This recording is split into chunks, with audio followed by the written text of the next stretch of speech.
Hello children, welcome back to e-learning classes of PN Amarsi High School. Hope you all are safe. So children, let's begin our chapter number 3 of supplementary reader, The Desert. Those of us who live in regions covered with forests and surrounded by hills may find it difficult to imagine what a desert is really like. Popular belief is that it is an endless stretch of sand where no rain falls and therefore no vegetation grows. It is dry, hot, waterless, and without shelter. But this is not entirely correct. For those who have studied it, the desert can be a beautiful place. It is the home of a variety of people, animals, and plants that have learned to live under very hot and dry conditions. True. The ground is not always hidden by a cover of grass, plants, and trees as it is in other climates. But whenever it rains, which is rare, desert flowers bloom and the sight can be as rewarding as that of any tropical garden. Desert is not always a flat, unchanging wasteland of dry sand. It may have mountains and hills.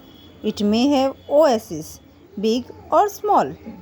Oasis is like a green island in the middle of a desert, where a spring or a well gives plants and trees a better chance to grow.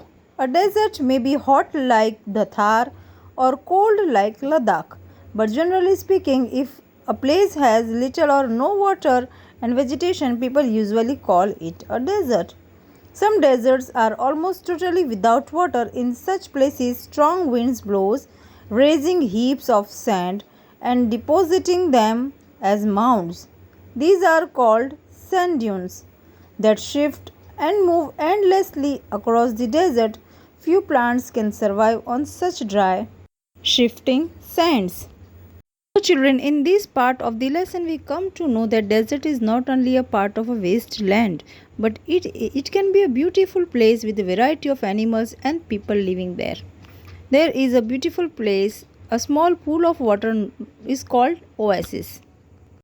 All living things need water in order to survive. The few plants and animals that live in desert have developed the ability to require less water than most plants and animals. The camel, popularly known as the sheep of desert, can drink a lot of water at one time.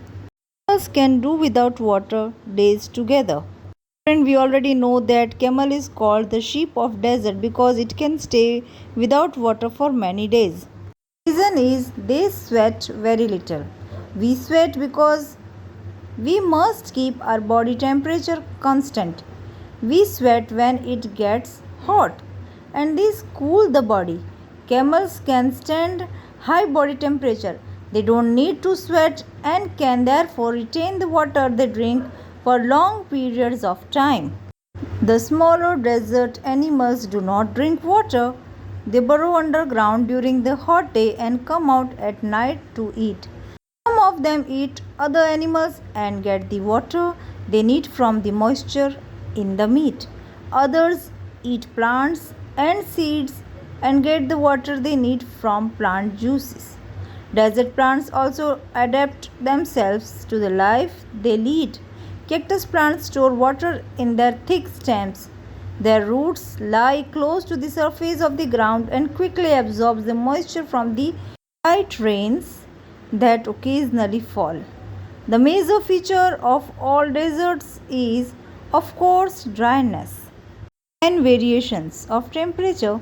In humid climates, the moisture in the air acts like a blanket and protects the earth's surface from the hot rays of the sun. The absence of this blanket in desert lands causes the desert to heat up rapidly during the day and to cool off rapidly at night. Deserts are an important part of nature's great plan. They are there like the dense forests and in the deep oceans. Just because they are hot and dry, one should not look upon them as useless parts of the earth.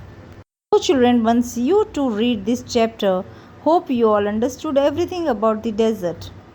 I'll send you the PDF as soon as possible. Till then, stay safe. Thank you and have a nice day.